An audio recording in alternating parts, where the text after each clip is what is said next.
Good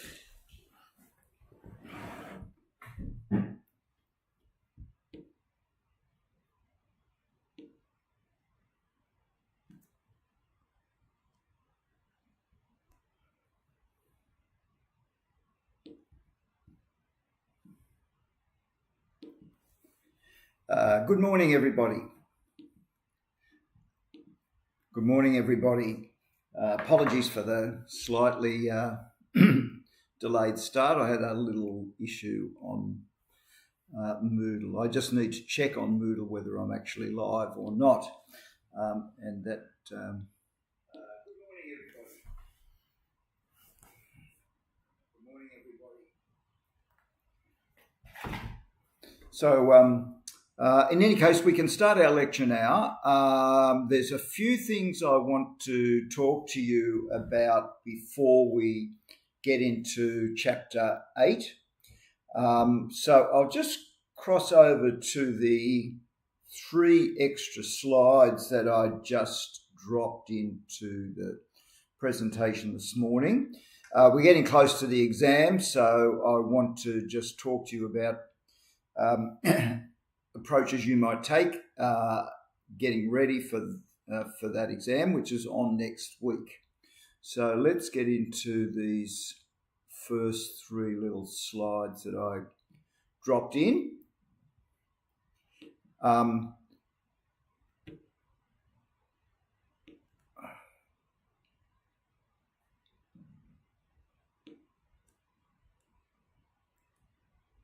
So last night, William put on the course announcement that details about the upcoming exam. So first of all, we've got the exam is on. The exam is on Saturday week, the 7th of February. So we've been saying all the way through that the exam would follow the course timetable very closely, and the course finishes on Friday and the exam is actually on Saturday. So we need to do this quickly so that all the marks can be processed and then students know what they're doing and what they can enrol in the regular first term of UNSW. So the exam, you will have 2 hours and 15 minutes to do the exam. The exam location is online. The exam format is 55 multiple choice questions. And you can get, there are also bonus questions attached if you do the My Experience survey. So those are the key takeouts from William's announcement on the Moodle site. I will ask you all to read through William's announcement, which is more detailed than the information that I have put up. But what I want to clarify with everyone this morning is when the exam is on, how long the exam is. 2 hours. Basically, it's 2 hours, but you get 15 minutes of additional reading time. The format, the exam will be online, so you just need to make sure that you have a very good connection in real time when the exam occurs, and then the structure of the exam. Essentially, it's 55 questions, and if you've done the survey, then there are a few more bonus questions, which give you the capacity then to increase your marks. So that's what's happening with the exam. Next, as part of the revision for the exam, right, you could, as well as look at these lectures, you could look at the Lightboard lectures. There's, as you can see, we've got Lightboard lectures pretty much on every chapter except chapter 10. And I haven't put this selection of Lightboard, I haven't highlighted this before, although they've been available to you all the way through. These are not a bad form of revision if you just want to look at an individual concept. So that's the point of the Lightboard lectures. They're all very short, but they focus on a key concept that we look at in the course. So there's some other resources for your revision. And the last thing that I want to do with you is to change the lecture times. I'm going to change the lecture times next week. Instead of having lectures on Tuesday and Wednesday, I'm moving the lectures forward. The reason I want to do this is because I want you to have the maximum amount of time to see the lectures, do some revision. And so I'm moving lecture 5.1.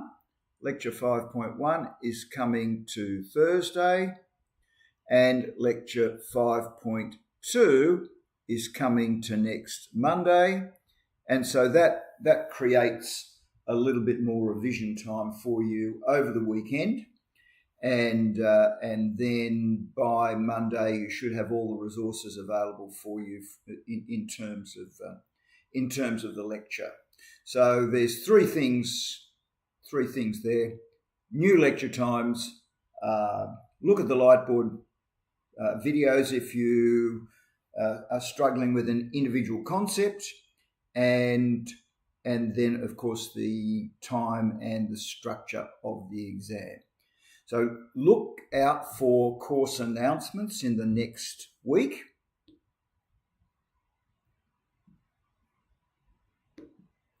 Look out for course announcements in the next week. Any updates, any hints will be posted on the course announcements. So that's our 3 intro slides for today in preparation for the end of the course and the final exam next week. Of course, our term is very short, much shorter than the regular term. So there's really only 7 days for you to get ready for the final assessment. So it's really time to gear up for the end of summer school. In 7 days, it'll all be over and everyone can relax for a few weeks. So I'm going to go back to the presentation in a minute. Today we're doing Chapter 8. Chapter 8 is about oligopoly. We've done a number of market forms so far in the term. Think about what we started with. We started with perfect competition, where many buyers and many sellers exist in a very large market. And what that means is that everyone in that market is a very small fish in a very big sea. And no one has any real power to influence what goes on in that market. So the prices are determined by the total demand and the total supply, but no individual can influence that supply in any meaningful way or influence that demand in any meaningful way. So that's perfect competition. And so we call that an unconcentrated market, because power is not concentrated in the hands of any individual player. And the example I gave you before was perhaps in terms of, say, getting a ride share. You get on an app. There are thousands of people on the app, so no one can influence the overall demand. The price of your ride share is determined by the demand and supply in the market. The buyers have no choice about the price. The sellers, the drivers, have no choice about the price. The only question for them to answer is how many they're going to buy, or if they're going to buy, and how many they're going to sell. For the seller, there is a price, and they then will sell as long as the price is above or equal to the marginal cost. And so that's where that MC, marginal cost, equals MR, marginal revenue rule comes from. As long as they can cover as long as the price covers their marginal cost, they will supply. And of course, within that marginal cost, we have to count their opportunity costs, what they could be earning somewhere else. That's one of their economic costs that we need to recognise. That's perfect competition. Monopolistic competition, we gave very little time to, but it's similar to perfect competition in as far as there are many buyers and many sellers, but because every single seller has an individualised product, we say it's monopolistic competition because they've got a unique product to sell. Their products have many substitutes, but no exact substitutes. So what that means is that every seller is selling a slightly differentiated product, a slightly unique product, and for that reason they charge different prices because the products are not identical. On yesterday, we did Monopoly, and Monopoly, of course, is not an unconcentrated market. Monopoly is the most concentrated market because there is only one seller. So that seller is not a price taker. That seller is a price maker. And although they have more power, they don't have infinite power because the monopolist is only ever one side of the market. The monopolist is the supply side of the market, whereas there is also a demand side of the market. So if the monopolist does set the price, it will be the buyers who set the quantity. They choose what quantity. And we saw that monopoly can create a deadweight loss because firms tend to lower their output in order to drive up prices. And in the case of natural monopolies, we saw that governments sometimes intervene to supervise the prices, either by instituting average cost pricing or marginal cost pricing. I wasn't completely happy with the way I presented that yesterday, and I will do a bit more of that when we revise next week. And then, so that leaves today. So what is today about? Today is about oligopoly. Oligopoly is a concentrated market. It's a bit like monopoly in that it's a market where there are big firms rather than small firms. But unlike monopoly, there's not just one firm, there's a few firms that dominate the market. So I'll give you a few examples of an oligopoly in Australia. If you want to open a bank account, you want to be able to walk into a branch and do your banking, there are 4 big banks in Australia, 4 big ones.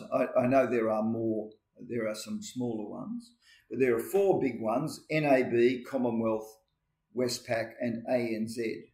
So they share the market. If you want to fly between Sydney and Melbourne today, you'll basically have a choice of three players, and that will be Virgin, Jetstar, and Qantas. So this is oligopoly. They're big firms.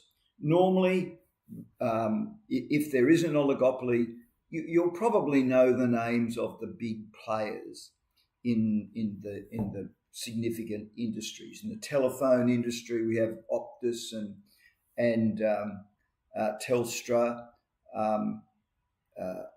Vodafone. There's a few big players in the market. So the thing about oligopoly is this. If I am a firm in oligopoly, I know who my opposition is. If I am running the ANZ Bank, I know that my opposition is the NAB Bank, the Commonwealth Bank, and the Westpac Bank. and they know that I'm their competition. If I'm running the ANZ Bank and I want to expand my market share, I want a bigger percentage of the market. What that means is I have to take it from one of the others, and the others know that I'm going to be trying to do that. So the way that oligopoly plays out is that firms are really in a competitive game against one another.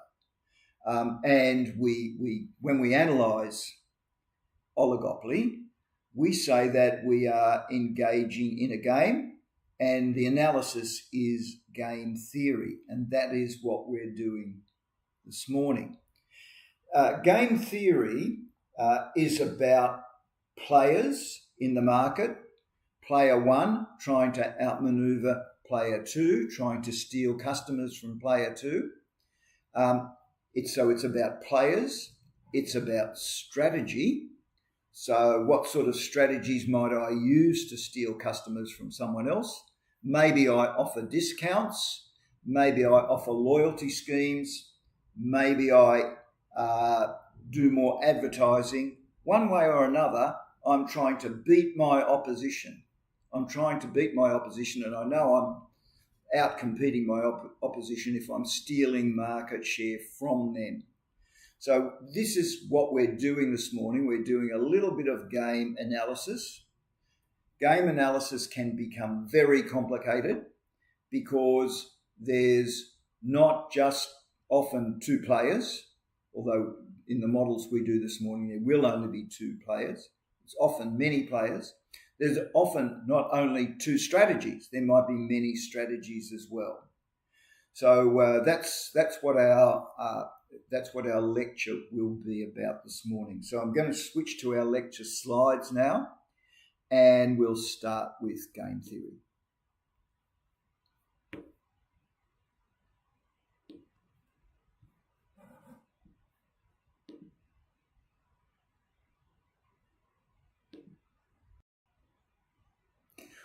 Okay, so we're talking about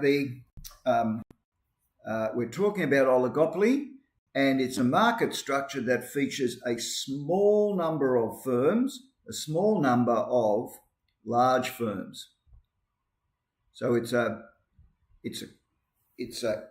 say that this is a concentrated market. It's a concentrated market, and in this market, the firms engage in strategic interactions.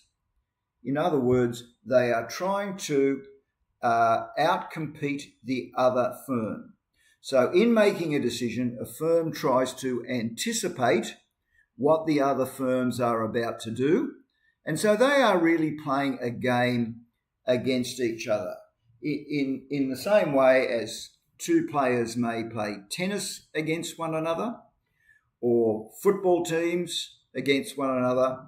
They are playing a game, and they engage in various strategies. If it's a tennis game, then the players may be engaged in various strategies, like concentrating on the other player's backhand or forehand, or coming into the net, or playing off the baseline. These players are engaging in strategic interactions, and when they play these strategic games, they're concentrating on someone else's backhand. What they're trying to anticipate, for example, then is what is the other player going to do? How are they going to react? So it's the same in business. If a firm is about to offer a discount on its product, they have to anticipate what is the other firm going to do in response. Or maybe before taking any action, the firms are always guessing what the opposing firms are thinking about doing in order to steal their market share. So in oligopoly, we have this term called a dominant strategy. And I'm going to explain this term in a minute. A dominant strategy represents a strategy that is preferred by a player preferred by a player, irrespective of the other player's strategy. So sometimes firms will just play the same actions or play the same strategy all the time. It doesn't really matter what the other firm does, and that's called a dominant strategy. Sometimes a dominant strategy does not exist because the firm's strategy will really depend on what the other firm does. And so if your strategy depends on the other player, we call that a dominated strategy. If I don't really know what I'm going to do until the other player makes a move, then I'm being dominated by them because I'm not deciding my strategy really. They are deciding my strategy, and I'll only play my move if depending on what they do. So, for example, I might be thinking, will I advertise or will I not advertise? And my approach might be simply this: I'm only going to advertise if my opponent advertises. In that case, I don't have a dominant strategy because I'm waiting to see what my opponent is doing. On the other hand, if I had an approach that said, I'm going to advertise anyway, I don't care whether they're advertising or whether they're not advertising, I'm still going to be using advertisements to try and increase my market share. Well, under those circumstances, we would say we have a dominant strategy because we're going to play that strategy anyway, irrespective of what the other firm does. So when we think about firms in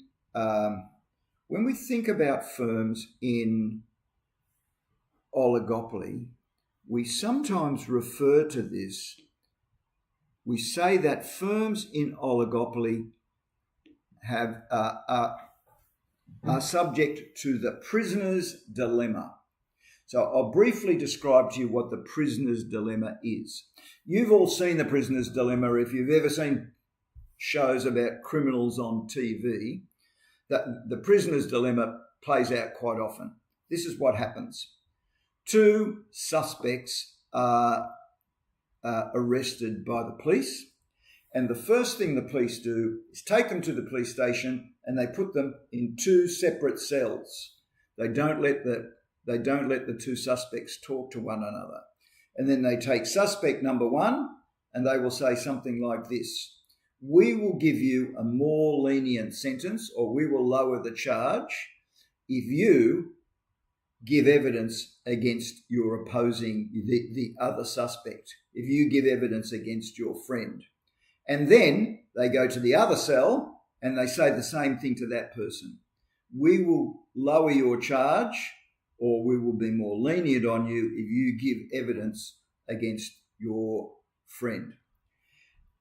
The prisoners have a dilemma. The prisoner's dilemma is this: they can't talk to their friend. They're in separate cells. They don't know what their friend is doing. And if you are a prisoner and you don't know what your friend is doing, you're going to be thinking something like this: if my friend gives evidence against me, my sentence will go up. However, if I give evidence against them, my sentence will go down. If neither of us give evidence, well, we're both going to be free with no charge. But the dilemma is, I don't know what my friend is doing. And that is what the prisoner's dilemma is about in business. The dilemma is this: in business, you are not allowed to collude.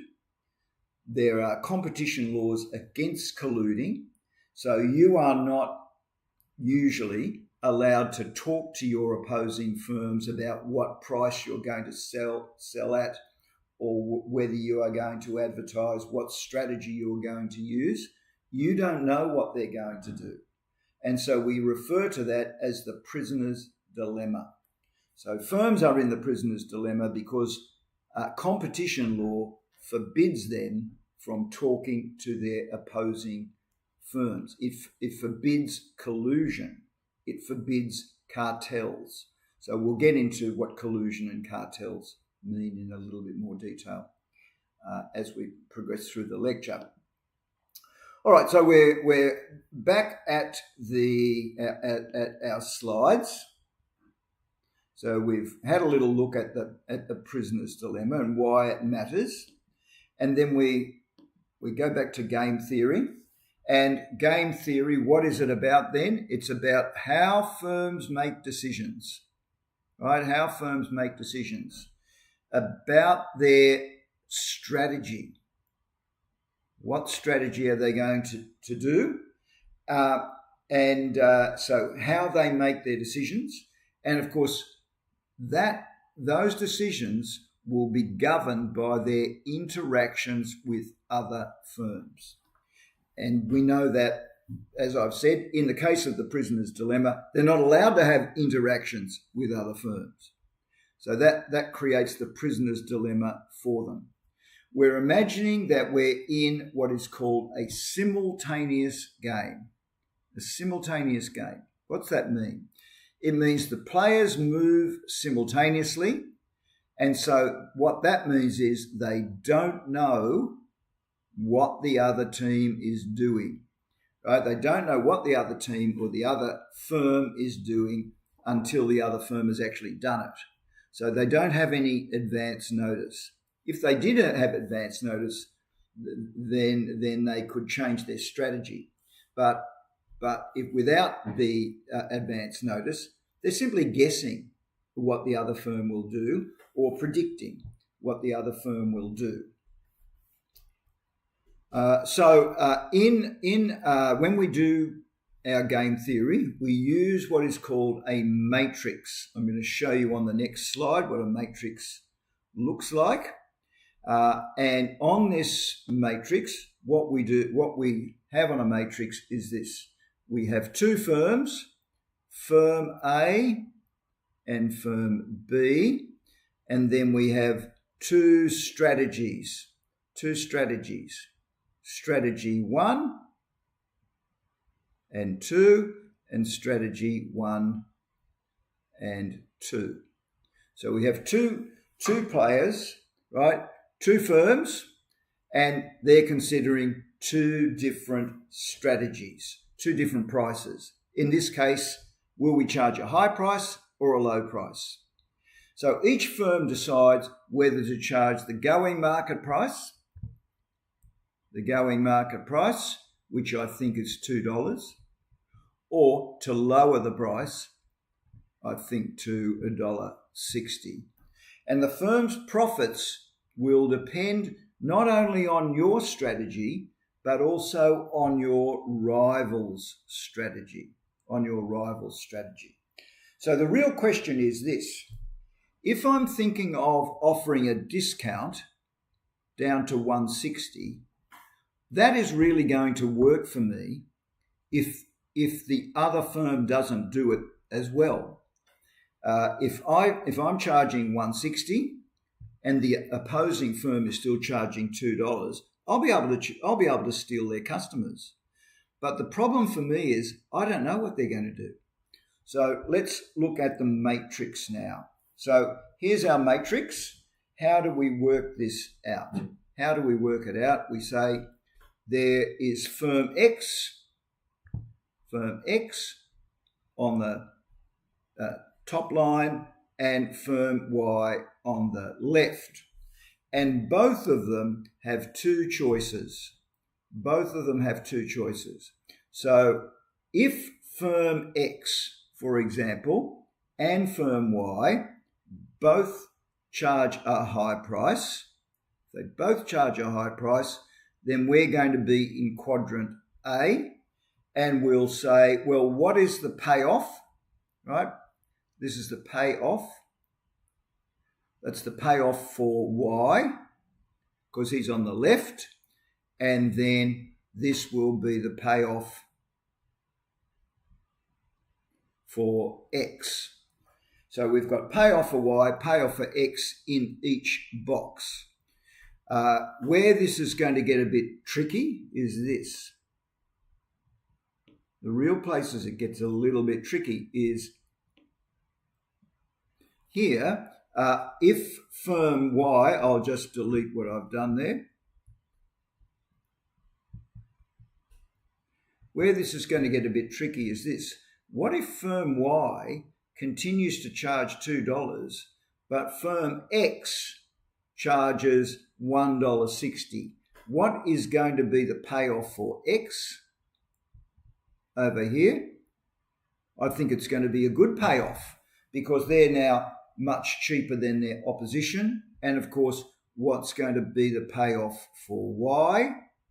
Well, we might find that their payoff is not so good because now they are a more expensive firm. If we go to D down here, what's going on there? What's going on in D is, let me just clean this up a bit. What's going on in D? Right, what's going on is that both firms in D, both firms are charging a low price. Both firms are charging a low price. What's going on in A? Both firms are charging a high price. So you would think that the best spot for these firms to be will be up here, right? You'd think that the best spot for the firms to be would be in the top right-hand corner. But the way this game is going to play out might be something different. So let's just see what happens. So the decision of which price to charge depends on the price that the other firm will also charge. So we've got the table, right? We've got a table. What's the table showing us? It's showing the payoffs that each firm earns for every combination of strategies. Because we've only got two players and because we've only got two firms, then we've only got four combinations, 2 times 2. But if we had 5 players and 5 strategies, well, we couldn't construct a matrix really in 2 dimensions anymore. So we keep our model very simple. So let's begin here and think about the 2 firms that they're going to start. We're going to start with both firms charging $2, and they're earning $10 million in profit each. What that means is that each of these goods is selling 5 million units. They're selling 5 million units times $2. These might be 2 soft drink companies, each selling their soft drinks at $2, each selling 5 million. So they're making $10 million in revenue, if you like, although that could also become a profit figure, or we could express it as a profit figure. Then what we find is this, that firm X is going to now offer a discount. So now the price of X is now lower than the price of Y. So X now increases its profit, right? X increases its profit, but Y decreases its profit because it's still charging $2. It's still charging $2. So we have to ask this: is there an incentive for X to lower their price? And the answer is yes, there is an incentive. How big is the incentive? $2 million, right? There's the incentive there. There's the incentive, $2 million. Now, when that happens, what is Y going to do? Well, Y is not going to be happy with this result over here. Y is not going to be happy with its 5 million. So what Y is likely to do is now lower the price as well. And that's going to mean that both firms are going to be in the bottom right-hand corner. Both are going to be charging $1.60. Neither one is cheaper than the other, but of course, both of them are earning less money because they've both lowered their prices. So I want you to think about, if you are firm X, think about being firm X for a minute. And let me clean this up. I may have a clean slide coming up.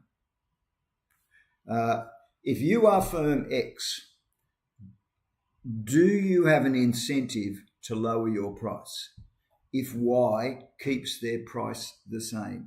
And the answer is yes, you do. On the other hand, what if Y had already lowered their price? What if Y had already lowered their price? Down here, Y is earning 12 million. You are earning 5 million. Do you have an incentive to lower your price? The answer is yes. You have a $3 million incentive there. You have a $2 million incentive there. So really, it doesn't matter what Y does. If Y charges a high price, X should charge a low price. And if Y charges a low price, what should X do? They should still charge a low price. So we say X has a dominant strategy, and that dominant strategy is to lower the price. If we could do the same analysis for Y, if X doesn't lower its price, what should Y do? It should lower its price. If X does lower its price, Y should follow. If Y does lower its price, X should follow Y and lower price as well. So both firms have a dominant strategy. So we'll just read through what's happened here. If both charge $2, they get a profit of 10. But will they? Question mark. Each firm must predict what the other can do. They might wish to collude, but that's illegal. In other words, they are not allowed to agree to charge $2 each. In B and C, one drops the price, but only one drops the price. If the other does not drop the price, then one wins and one loses. So where are we going to find up? The dominant strategy is for a firm, no matter what the other firm does. And what is the dominant strategy? The dominant strategy in this game is to lower price. Right? That is the dominant strategy. Both firms have a dominant strategy. They will decide we're lowering price. It doesn't matter what the other firm does. So where is this market going to wind up? Where is this market going to wind up? This market is going to wind up in the bottom right-hand square. It's going to wind up in the bottom right-hand square. And we call this location, we call this the Nash equilibrium.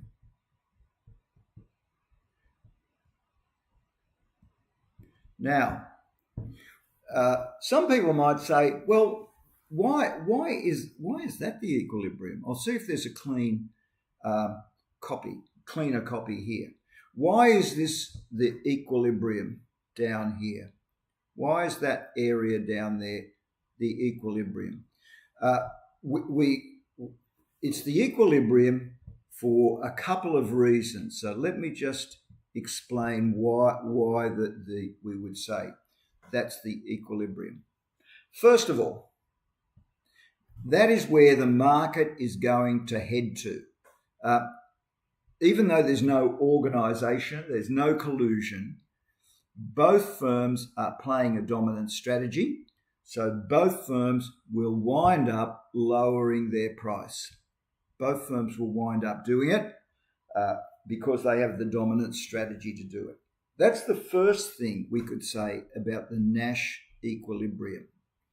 If I was to ask this question before you had studied any of this, before we'd done this analysis, and I'd ask people, where's the Nash equilibrium? Most of you would have given me this answer, because the top right-hand corner obviously gives them more profit. But that is not where the market's going to go. So the Nash equilibrium does not mean the best possible situation. That isn't what it means. It means where is the market going and where is the market likely to stay. So there's another reason why then that's the Nash equilibrium. We know why it's going, because both firms have an incentive to lower the price. Why will it stay here? Well, if we're in D, and then I want to ask the question about firm X, I'm doing firm X on firm X. If firm X is charging 160, would they have any incentive to raise the price?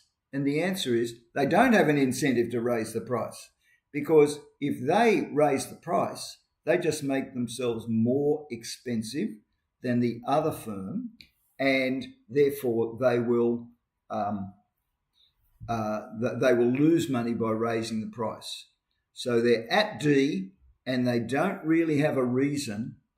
They would like to charge more money, there's no doubt about that, but there's no logic for them in raising the price because they just make themselves more expensive than the opposition. The same with firm Y. What about them? Do they want to raise the price? Do they want to move the price? Do they want to move the price up like this? Well, the answer is no, because if they do that by themselves, then they lower their profit. There's only one circumstance in which you raising the price would work for both firms, and that is if X, right, and Y both raise the price together. Then if they raise the price together, yes, they have the incentive to go there, but they can only go there if they collude, if they make an agreement. So in the bottom right-hand corner, that's the Nash equilibrium. That's where the market will find its way to, and neither firm by itself has the incentive to change. They do have the incentive to change together, but that's illegal. So D is the Nash equilibrium. It's a low price strategy. Neither firm can increase its profits by changing its price by itself, right? By itself. And the market will find its own way to the Nash equilibrium. Now, we know that D is not as satisfactory as A. So the Nash equilibrium does not mean everyone's happy. It just means that's where everyone is. And the Nash equilibrium does not mean the best mutual result. They would be better off cooperating. They would be better off cooperating, but of course that is illegal. Right, that's illegal. We have competition laws to forbid firms from doing that. Right, so that's what the Australia Consumer Commission is about. Competition and Consumer Commission, the ACCC. Okay, so a situation in which each firm follows a dominant strategy and self-interest leaves each worse off, and this is called the prisoner's dilemma. And why is it the prisoner's dilemma? Because these guys are separate, right? They're separate. They are not allowed to collude. So what if they were allowed to collude? Or what if what if they did collude illegally? So even if they were allowed to cooperate, would this be a stable relationship? So let's think about this for a minute.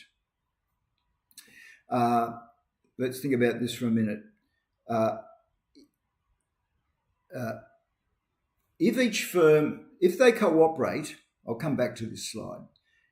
Imagine that we start down here in D, we're in the Nash equilibrium, and then firms both collude. So we put collude there. Right, that's the world's worst writing. I'll just try.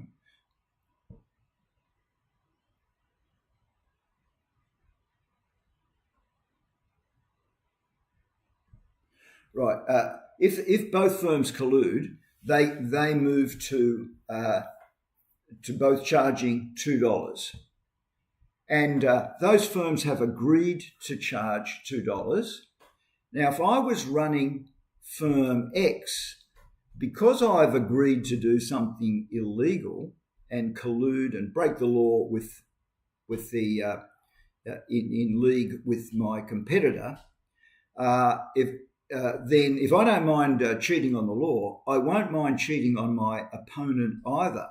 So if I'm running firm X, we've agreed to both charge $2. What am I going to do? I'm going to cheat, right? My temptation will be to cheat, because if I cheat, I can make more money. I have a $2 million incentive to lower the price, even though I've agreed not to. And then my opponent will do the same, and we wind up back at the Nash equilibrium. So there is a temptation to cheat, there is a temptation to collude, but when you collude, there is also a temptation to cheat. If you've made an agreement with another firm to fix the price, one of those firms is likely to cheat on the other, and in the end, you'll wind up playing your dominant strategy anyway, and you wind up going back to the Nash equilibrium. So what does this mean? This means that collusion is unstable. Collusion tends to be unstable. Why is it unstable? Because there's a temptation to cheat on the agreement that you've made with the other firm. So that's the situation with collusion and the Nash equilibrium. So simultaneous games, all right. We've looked at the simultaneous game, and again, just to remind ourselves what it is, it's where the firms move simultaneously and they're unaware of the other firm's actions. Now we're going to do slightly different. We're just going to build on the model. Really, we're building on the model, and what we're imagining is this: there's two social networks. There's two social networks. One is called Facebook. I'm putting Facebook up here.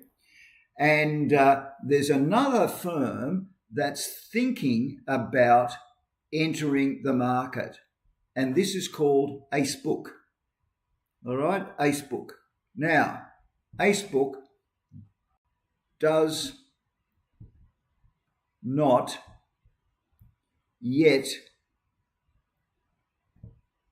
exist, right? It doesn't exist yet.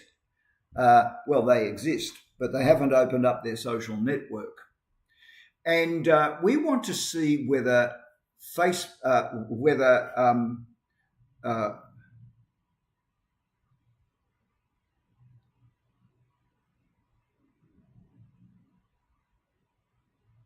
whoops, I've mislabeled these.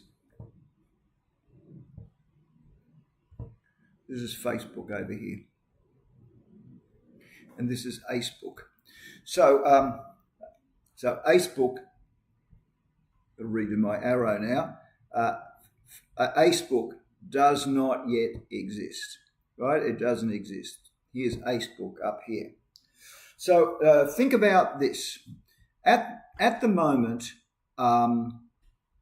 in the top right-hand corner, we have this possibility. Acebook could enter the market and Facebook could stay in the market.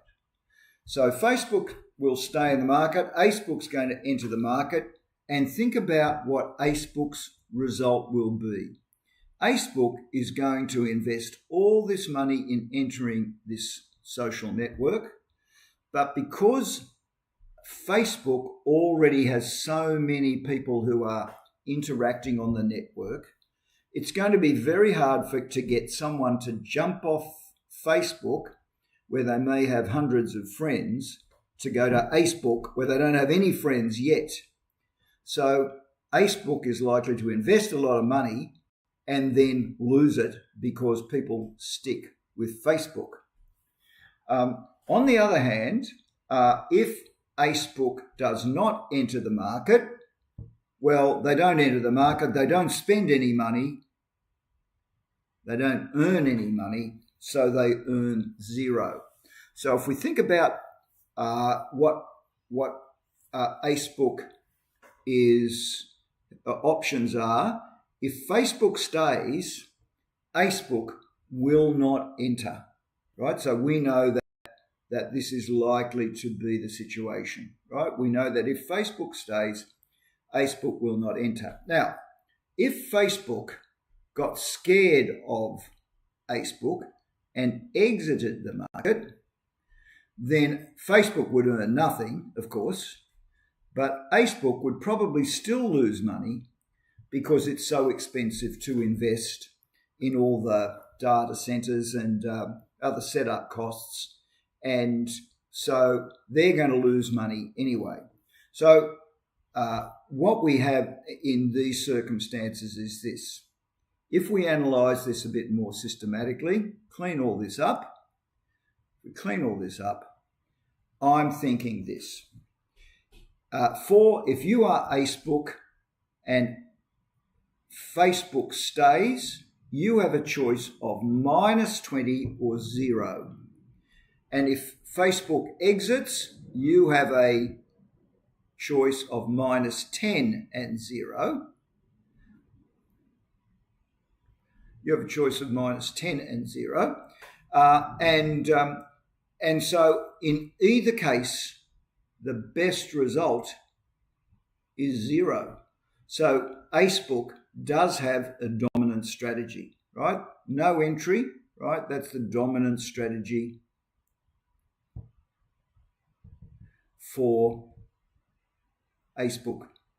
That's their dominant strategy. It doesn't matter what Facebook does. They're going to lose money if they enter. So their dominant strategy is to not enter.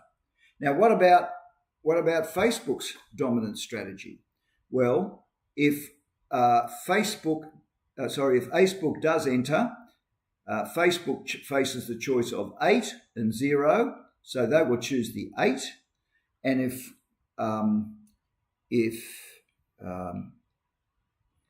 Acebook doesn't enter, well, they're going to earn even more money because they won't lose any customers or any accounts to Acebook. And so their dominant strategy is to stay. So both of these firms have a dominant strategy, and both firms have a dominant strategy. Let's think about what they are.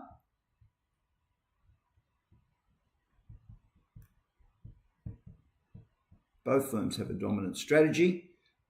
Acebook, their dominant strategy is to not enter. And Facebook, their dominant strategy is to stay. So our Nash equilibrium is in the top right-hand corner. Our Nash equilibrium is in the top right-hand corner. Does Acebook have any incentive to jump out of here and go to -20? No, it doesn't. Does Facebook have any incentive to drop out? No, they don't. So this top right hand corner is the Nash equilibrium in this situation. What about this next case? This next case is different. Let me explain to you why it's different. In this case, Facebook has a dominated strategy.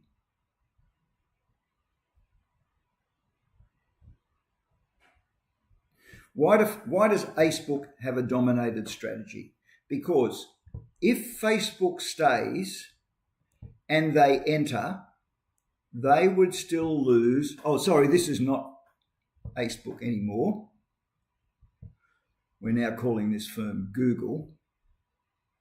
So it's a bigger firm. This is still Facebook over on the right, on the left. If Facebook stays, Google will invest money. They may steal some customers from Facebook, but the investment costs are still very high and they'll lose money. On the other hand, if Facebook drops out, well, they'll have the market to themselves. Google is obviously already a well-known business, and so they will pick up lots of customers and they'll make more money. They'll make money. So they have a dominant strategy because if Facebook stays, then they will not enter. But because if we go to the top line, if Facebook stays, I'm circling that, Google has a choice of -2 and 0, and they obviously won't enter if Facebook stays. But if Facebook exits, they have the choice of 10 or 0, and of course they will choose the 10. So in one circumstance, they will not enter on the top line, but they will enter if Facebook exits. So they have a dominated strategy, but we can still predict this game. We can still predict this game because although Google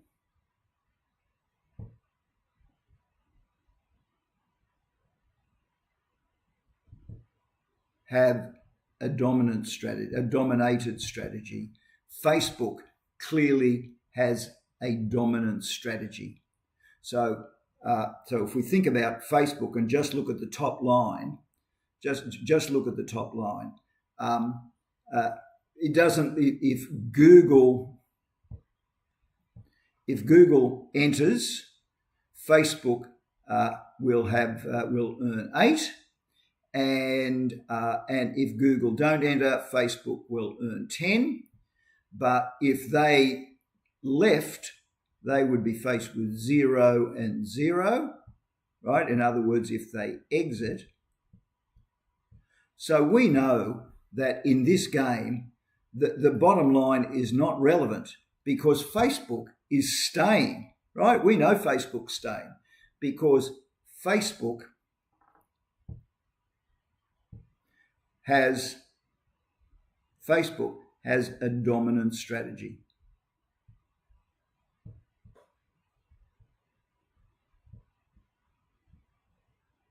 To stay. So because we know Facebook's staying, when we read this situation above here, we can clean this up here. We can clean this up. I look at that and I can see Google has a dominated strategy, Facebook has a dominant strategy. I know Facebook will be playing their dominant strategy. And in that case, Google will not enter and the Nash equilibrium will be in the top right-hand corner. So sometimes if one firm has a dominant strategy and the other doesn't, we just assume the firm plays its dominance, the firm that has the dominant strategy plays that strategy, and then we can predict what the second firm will do. Okay, so we just assume here that Google believes that Facebook is acting rationally, and what's that mean? That means that they will play the dominant strategy.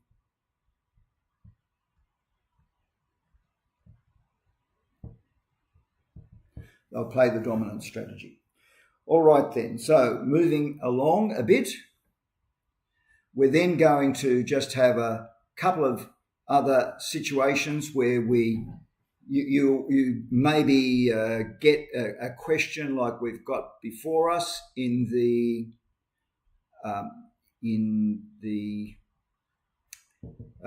final exam. You will get questions like this, and what you'll be asked here is there a dominant strategy? Do both firms have a dominant strategy? What's the Nash equilibrium? Is there an incentive to collude?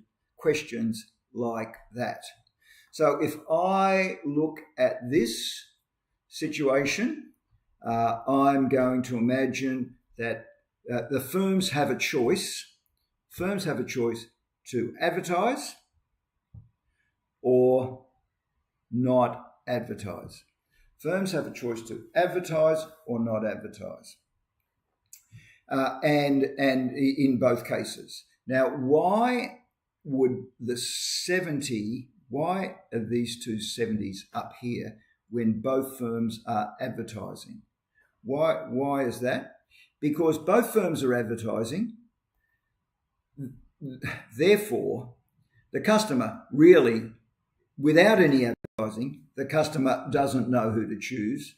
And with advertising, they probably still don't know who to choose because the two lots of advertising cancel each other out. But the only difference is, right, that advertising has a dollar cost, right? Advertising has a dollar cost. So in a sensible world, you would think, oh, well, why don't both firms agree to do this?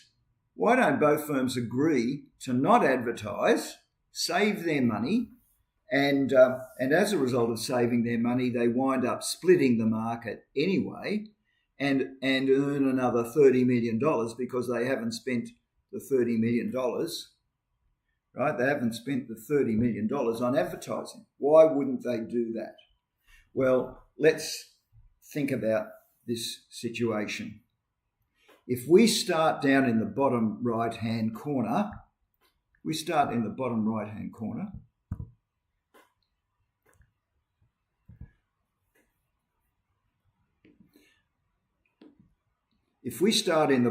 right-hand corner,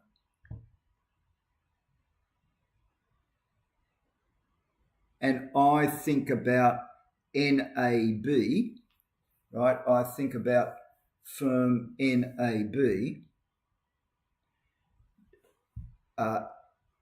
How is NAB going to look at this market? In the bottom right-hand corner, neither firm is advertising. And then NAB have this bright idea.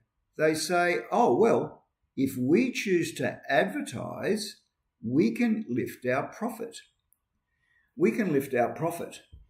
Because we can steal customers from ANZ. We'll spend $30 million on advertising, but we'll gain even more customers. So they have the incentive to advertise. And what about NAB? What about ANZ? ANZ are over here. Do they go to the the left-hand side here? Well, they have an incentive to advertise. So both of these firms have an incentive to change strategy. So what this means here is that this bottom right is not the Nash equilibrium. It's not the Nash equilibrium because they both have the incentive to change strategy. So that's clearly not that's not the Nash equilibrium, because both of these firms are going to wind up. Both of these firms are going to wind up advertising, and the Nash equilibrium will wind up over here. Both firms are here. This is the Nash equilibrium here. As I've said to you before, how do we define the Nash equilibrium? It's the place where the market goes to. And also, once you are at that point, there's not an incentive to change. Why is there not an incentive to change?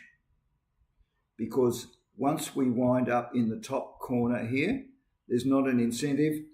Why is there not an incentive for ANZ to not advertise? Because if they go from advertising to not advertising, they lose money.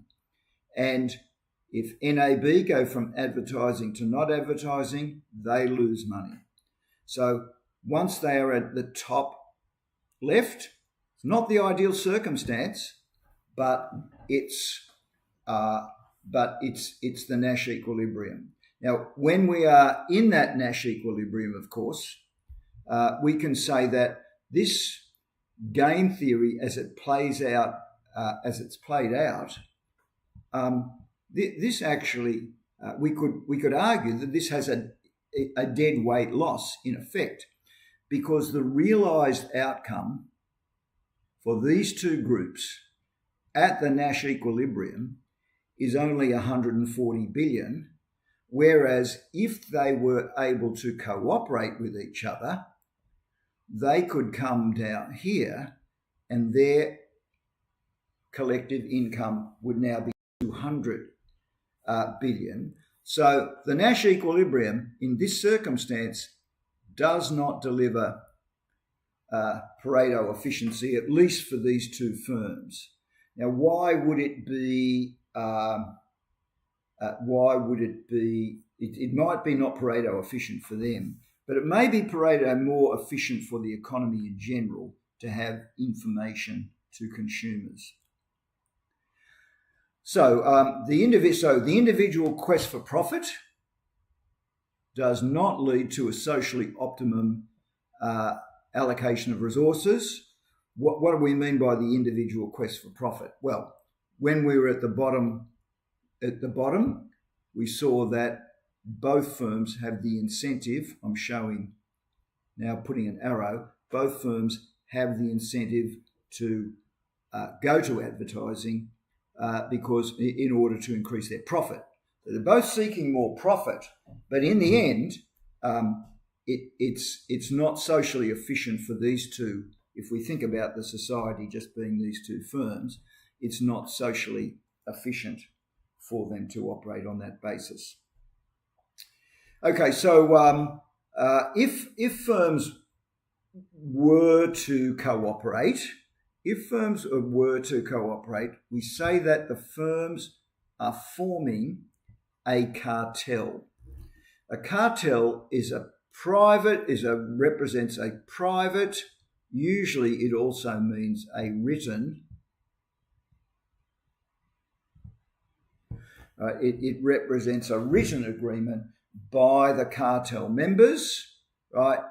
And the aim is to reduce competition, right? To reduce competition. What are the normal ways of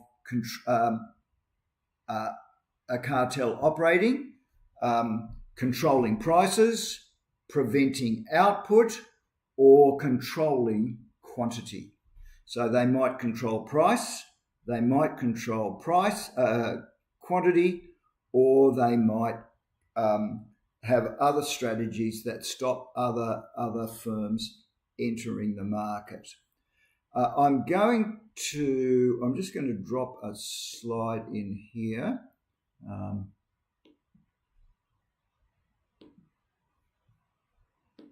All right, so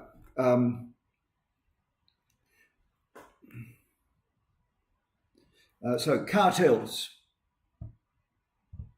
Cartels are generally illegal, nearly everywhere. So they cannot write enforceable agreements. And that's what creates the prisoner's dilemma. Because they're not allowed to talk to one another, they're not allowed to make deals, they're not allowed to say, if you raise the price, I will also raise the price. And they are illegal, but does that mean they don't always exist? Well, they're illegal just about everywhere, but so they're illegal inside most countries, but sometimes countries cooperate with each other. So the most significant cartel in the world is OPEC. OPEC, the Organisation of Petroleum Exporting Countries. Who's in OPEC? Most of the big major oil producers in the world.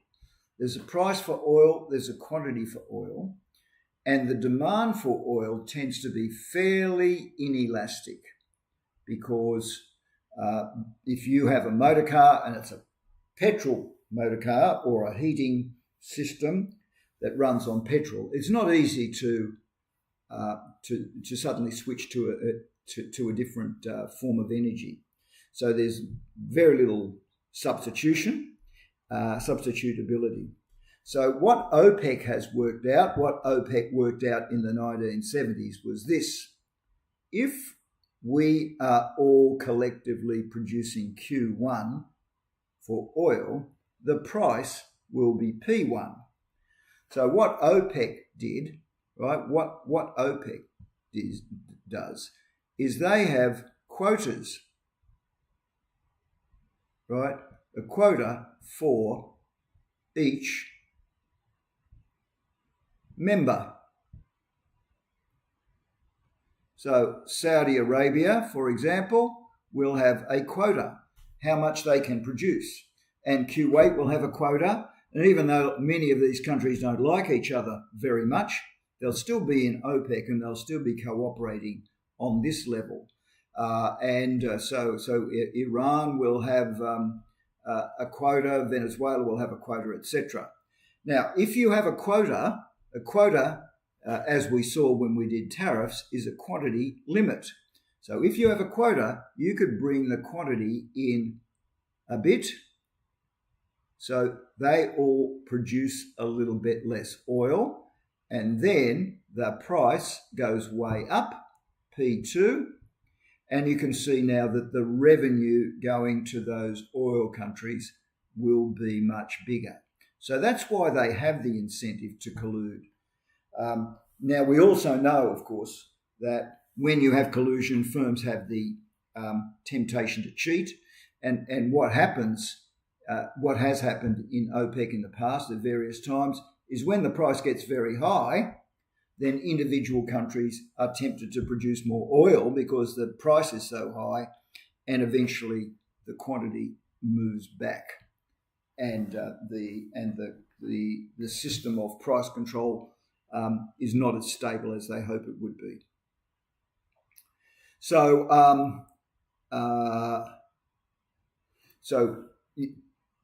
this is simply about competition policy. We can see that the Nash equilibrium will be the top left-hand corner here, but the collective optimal result is down here, and so that is the incentive to collude. Now, I've used the word collude rather than the word cartel, right? I've used the word collude rather than the word cartel. We know that cartels are illegal. In other words, fixing the price between competitors is often illegal. However, that doesn't mean it doesn't happen. So collusion can often be done in a non-written form. A cartel is a written agreement. But what about where firms don't make a written agreement, but their executives meet informally? Maybe their executives meet on the golf course where there's no recordings, where there's no evidence, where there's nothing written down. And under those circumstances, Australia has certainly had situations where firms have been caught colluding, and in the manufacture of paper, for example, in the manufacture of cement, there's been some fairly notable examples where executives have either gone to jail or have had to pay very large fines. So collusion and cartels, they really refer to the same behaviour. It's more about how much evidence there is of the cooperation. Cartel, lots of evidence. They are illegal. You won't find many obvious ones in this country. Does collusion occur? You can be pretty sure that it does in some circumstances. And the problem, of course, for the ACCC is finding the evidence. Okay, so all right, so that's where we are with the prisoner's dilemma. We've got one more game here, and this is these are coordination games. These are coordination games. So I'll just define the coordination game first. The coordination games are a type of game that capture the situations, sorry for the misprint, situations where players benefit from coordinating their decisions. They benefit from coordinating the decisions. So we'll finish with the battle of the sexes, but let me just talk to you about coordination games. Sometimes firms may not be in competition with one another, but they may benefit from coordinating with one another. So I want you to think about two firms, and they are both partnering in building a development. And one firm is building the outside of the building, it's building the walls, the roof, etc. And the other firm is building the inside of the building. They are putting in all the electronics, the furniture, and so forth. And if it may be that they want to coordinate how they do this job. For example, they could do a cheap job or they could do a really good job. And if one of them alone does a cheap job, for example, if the person who builds the frame of the building builds it well, but all the inside is furnished very cheaply and breaks down, then the value of that building won't be very high. So it's going to pay both of these firms to coordinate their actions. In other words, they need to get together, and firm A that's doing the exterior and firm B that's doing the interior, they will benefit by cooperating with one another. And under these circumstances, they may face a prisoner's dilemma if they're not talking to each other, but it's not actually illegal for them to talk to each other under these circumstances. So it will be better for them to cooperate with each other and both adopt the same strategy. And their same strategy might be, well, let's each go for high quality materials, high quality inclusions, and we will both get the best result, right? We'll get the best mutual result by cooperating. So all cooperation between firms is not illegal. It's only illegal if that cooperation leads to a fall in competition, if it undermines competition. But it's good for firms to cooperate with each other because you get a better collective result. So I'm going to give you a couple of examples where cooperation is a good thing. You know that if you go overseas from this country, you go to other countries, you go to plug in your electronic device, you have your plug, you try and stick it in the wall, different wall plug. All right, so that's a nuisance because if I'm going to America, I need a wall plug. If I'm going to Europe, I need a wall plug. If I'm going to China, I need another wall plug. Often those wall plugs are different. It would be much better if we cooperated. So in Australia, we have coordinated. It doesn't matter what state or city you go to in Australia. All the electronic plugs are the same. And so that's an example of a cooperation game where it's better. It probably doesn't matter what plug you use. What matters is that you're all using the same plug. The same principle applies to driving. It doesn't matter whether we drive on the left or on the right. We know that in Europe and the United States they drive on the right, we drive on the left. However, it doesn't matter what side we drive on. What matters is we're all driving on the same side, because if I'm driving on the left and you're driving down on the right and we're going down the same street, we're going to collide. So coordination games are not about really what strategy so much, although that does matter, but that we're all playing the same strategy. So this is what we mean by a coordination game. So we've got this Alberto who's written the textbook and the basic slides. I've juiced them up a bit, but came up with this Battle of the Sexes. So just bear with me here. All right, so the Battle of the Sexes. You can see the slide in front of you. Okay, so let me explain how this works. The Battle of the Sexes involves a game in which players differ over which activity they would prefer to engage in, but they still prefer in engaging in the same activity rather than going alone.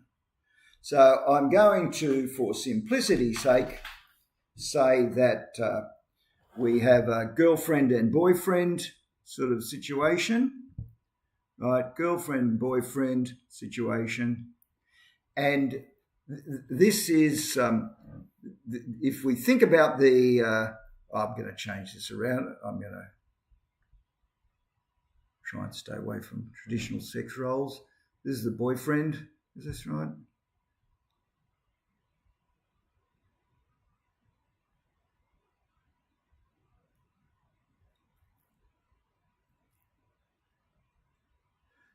This is the boyfriend. This is the girlfriend, boyfriend.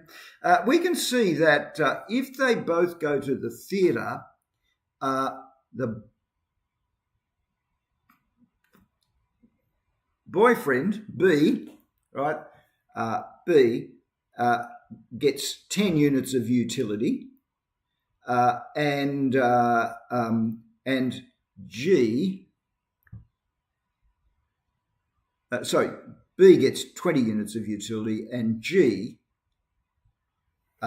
gets 10 units of utility. So what can I say here? What I'm assuming here is this, that this person prefers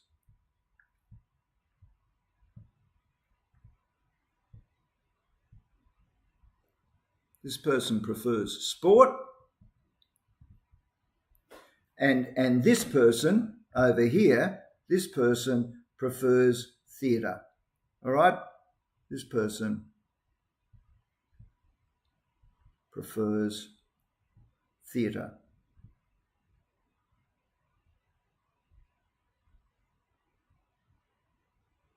And so imagine that they both go to the theatre, right? They both go to the theatre. The B enjoys it to the tune of 20 units of utility. G enjoys it to 10 units of utility. G doesn't love the theatre, but you know what she doesn't love the theatre, but what she does love is the boyfriend, right? So this is the whole romance coming in here. What they value is the boyfriend values the theatre, the girlfriend values the sport, but what they both value more than theatre and sport is each other. So if one goes to the theatre, if the boyfriend goes to the theatre and the girlfriend goes to the stadium, no one has any fun. All right? No one has any fun. And vice versa, if they do stuff separately, no one has any fun.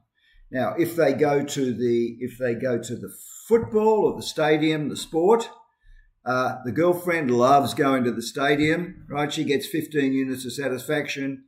Boyfriend, well, really doesn't like the sport at all. However, he'd still rather do that than be at the theatre. Let me clean this up. He'd still rather be at the sport with his friend than be at the theatre by himself. All right, by himself. So so in this circumstance before us, we actually have two Nash equilibria. We have two Nash equilibria, right? Two Nash equilibria, and we don't really know. We don't really know what the result's going to be here. We can't predict what the result is. What we know is that one likes the sport, one likes the theatre, but they both like each other, and so being separate gives them no utility at all, and although one would prefer to be watching a football and one would prefer to be watching a play, they'd rather be there with each other. So it's a bit like I was talking to you before about using the wall plugs. It doesn't really matter whether we use a three-pronged wall plug or a two-pronged wall plug. What matters is we're all using the same wall plug. So this is the idea of the coordination game. And you can see that when we are in this situation, we can see when we're in this situation, let me move down. I've got another cleaner copy of the slide, I think.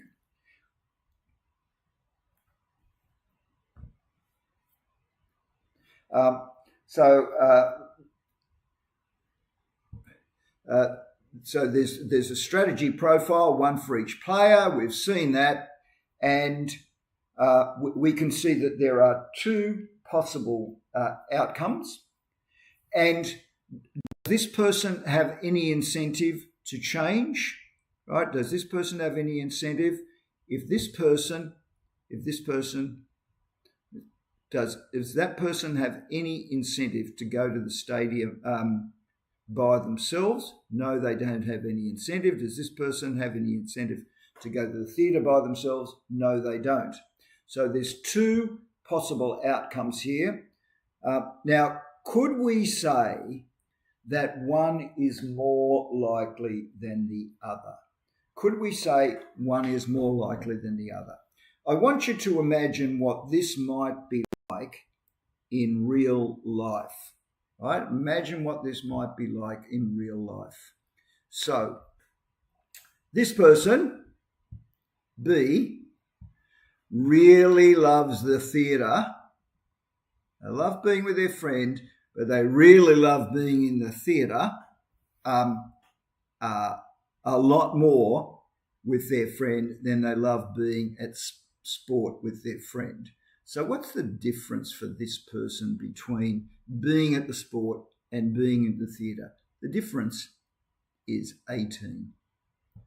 Now, what's the difference for the G?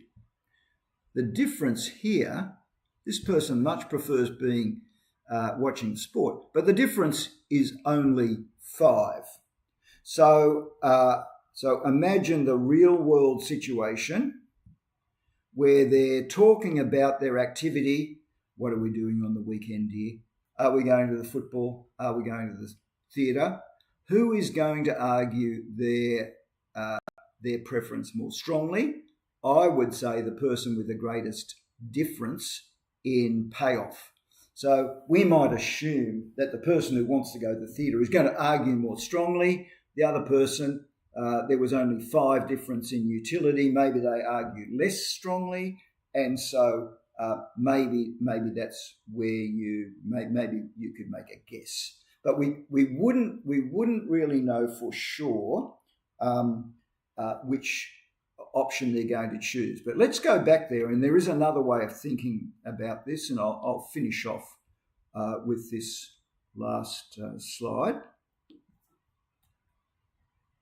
So what's the other way we could guess? Well, what's the collective utility here? What's the collective utility? The collective utility here is 30 bits of utility, 30 units of satisfaction. What's the collective utility here? 17. So we don't really know what the result is, but if we're going to guess, right, if we're going to guess, I'm guessing it's this one. We can't say for sure, but we can say which one is more likely. Yes, we can say which one is more likely.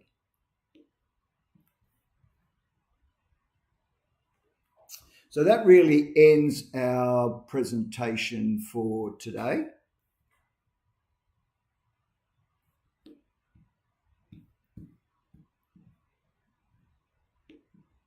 That really ends our presentation today. I was hoping to start with Chapter 9. We didn't quite get to it, but we did go through this quite slowly and thoroughly today. We'll leave it there. I will see you all not on Tuesday. Our next lecture is actually tomorrow. I know that you may not be watching it, live, but it will be available from tomorrow. That's Thursday after 12 o'clock. I'll do externalities. And then on Monday, I will do the lecture on public goods. So just to take you back to where I was at the start, just to take you back to where I was at the start. Just to remind you, if you weren't with me at the start of the lecture,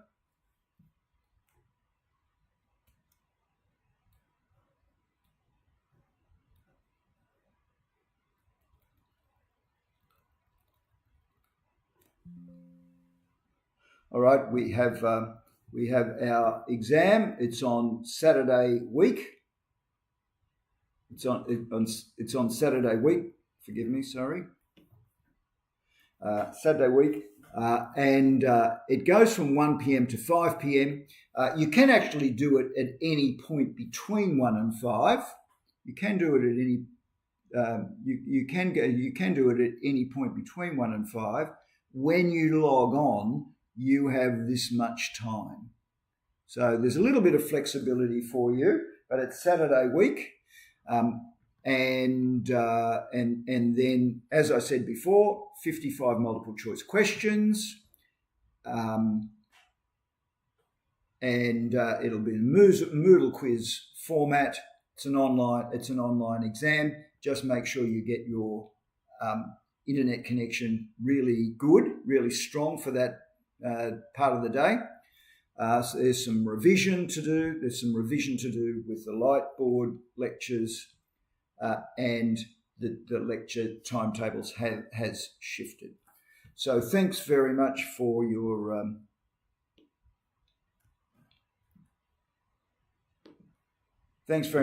attention today, and we'll see you in the next lecture.